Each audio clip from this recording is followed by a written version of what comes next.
My daughter had a 40 degrees Celsius fever, but my father said she was just pretending. Good, he hissed coldly. Then we'll cure you right now.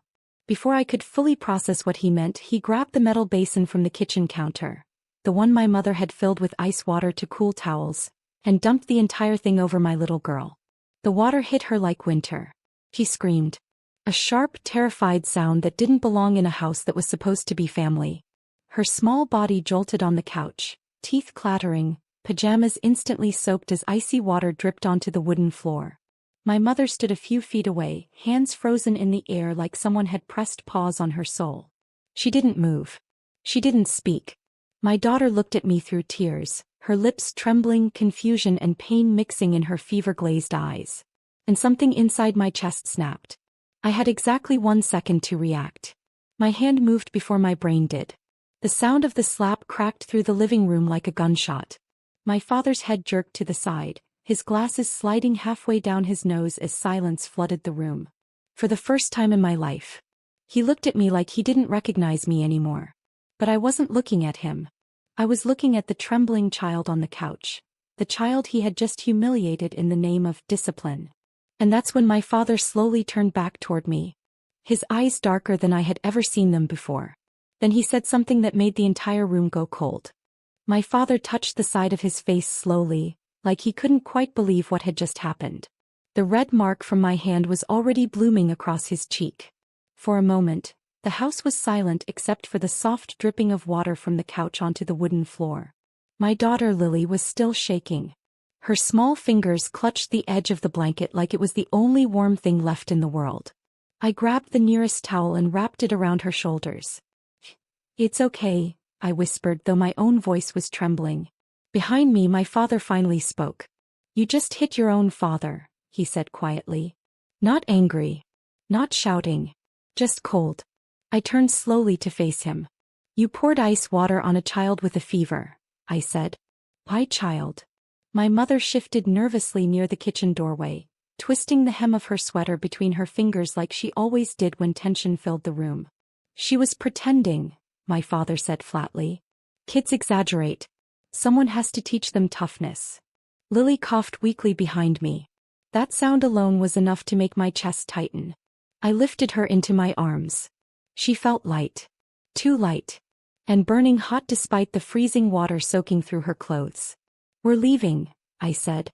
My father let out a short, humorless laugh. "You walk out that door," he said. "Don't bother coming back." For a second I thought about the house I grew up in. The photos on the walls. The memories buried in every room. Then Lily shivered against my shoulder. And suddenly, the decision became very easy. I walked toward the door. But just as I reached the handle, my mother finally spoke. "Hannah, wait." My mother's voice was barely louder than the ticking clock on the wall. I stopped with my hand on the doorknob. For a second, just a second, I hoped she was about to say the words I'd needed to hear my whole life. "He's wrong. I'm sorry. Let me help." Instead, she stepped forward slowly, her eyes flicking nervously toward my father before settling on Lily wrapped in the towel. "Your father didn't mean it like that," she said softly. "He was just trying to..." "Trying to what?" I cut in. My voice sounded unfamiliar to my own ears. Lily stirred weakly against my shoulder, her forehead burning against my neck. My father leaned casually against the kitchen counter like none of this mattered. "She needs discipline," he said. "Kids today fake sickness the moment things get inconvenient." My stomach twisted. Lily had been burning with fever since morning. I checked her temperature 3 times. Each number higher than the last. Yet somehow in his mind she was performing. "Dad," I said slowly, "she's 5 years old." "She's dramatic," he replied. Behind me, Lily coughed again. A small, fragile sound that seemed to echo through the entire house. My grip tightened around her. "Move," I told my mother quietly. She hesitated. Just long enough to make the truth painfully clear. She wasn't going to stop him. She wasn't going to stand with me. Finally, she stepped aside. The hallway suddenly looked longer than I remembered as I opened the door and stepped out into the cold evening air. The wind hit Lily's wet clothes immediately. And in that moment, one terrifying thought cut through everything else in my mind. Her shivering wasn't slowing down. It was getting worse. The cold evening air hit us the moment I stepped outside. Lily's wet pajamas clung to her skin, and her shivering grew sharper against my chest. I hurried to the car, fumbling with the keys while trying to keep the towel wrapped around her. "Hold on, sweetheart," I whispered. "We're getting help." Her forehead was burning, but her hands felt icy. That contradiction alone made my stomach tighten with fear. I buckled her into the back seat and blasted the heater. Warm air filled the car slowly, but Lily's small body kept trembling, her teeth clicking together softly. "Mommy, I'm cold," she murmured. "I know, baby. I know." The nearest urgent care clinic was only 10 minutes away, but every red light felt like an hour. My fingers gripped the steering wheel so hard my knuckles turned white. The whole drive, one thought replayed in my head like a broken record. Ice water. On a child with a fever. By the time we reached the clinic, a nurse took one look at Lily and immediately brought us inside. Within minutes she had a warm blanket wrapped around her and a thermometer under her tongue. The nurse's calm expression shifted slightly when she read the number. 104 Fahrenheit, she said quietly. My heart dropped. The doctor came in shortly after, listening carefully while I explained what had happened. He didn't interrupt once. But when I finished, he leaned back in his chair and sighed. "Your daughter will be okay," he said gently. "You brought her in at the right time." Relief flooded my chest for half a second. Then the doctor added something that made my stomach twist again.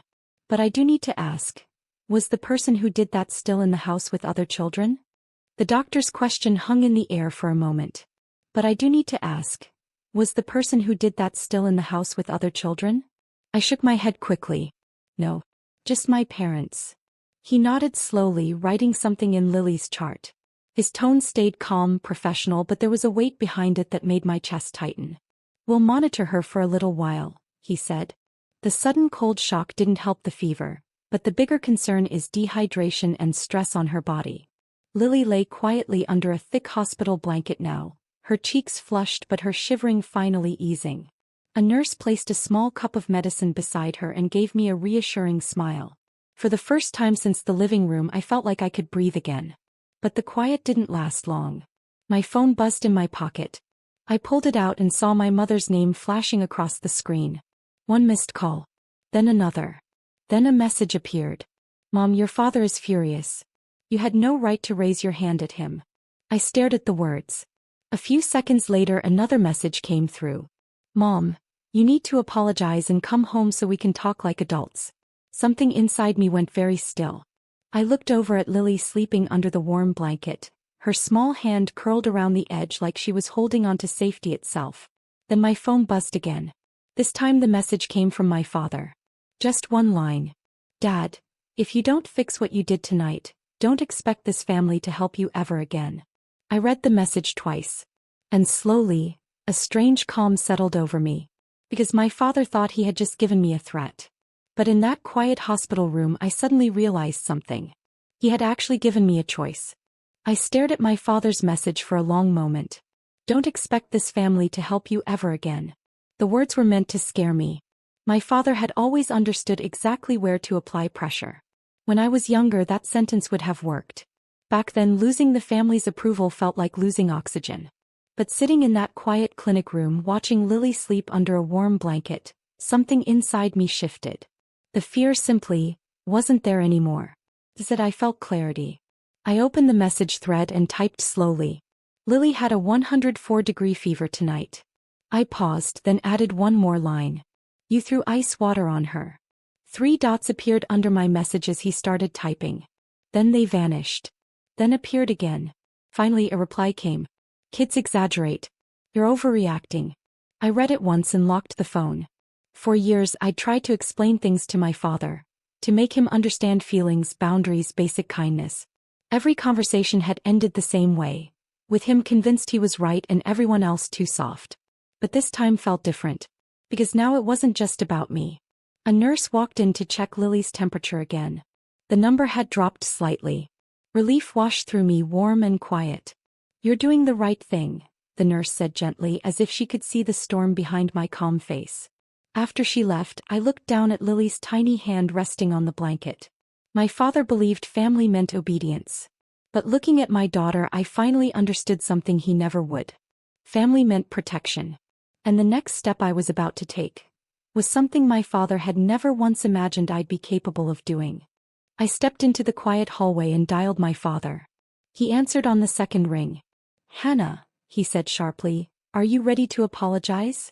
For a moment I listened to the faint hum of the hospital lights above me. "No," I said calmly. Silence followed. Then he scoffed.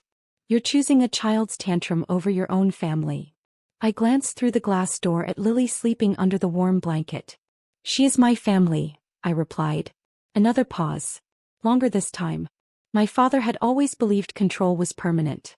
But something had shifted tonight. "You walk away now," he said quietly. "Don't come back." I let out a slow breath. "Hey," I said. And for the first time in my life, I meant it. When I returned to the room, Lily was awake. Her fever had dropped a little, but her eyes were still tired. "Mommy," she whispered, "are we going home?" I sat beside her bed and brushed the damp hair from her forehead. "Not tonight," I said softly. "Tonight we're just going somewhere safe." She nodded sleepily and slipped her small hand into mine. Outside the window, the night was quiet and still. For the first time in years, I felt the same quiet inside my chest. My father thought family meant fear and obedience. But holding Lily's hand, I finally understood the truth. Family isn't where you're controlled. It's where you're protected.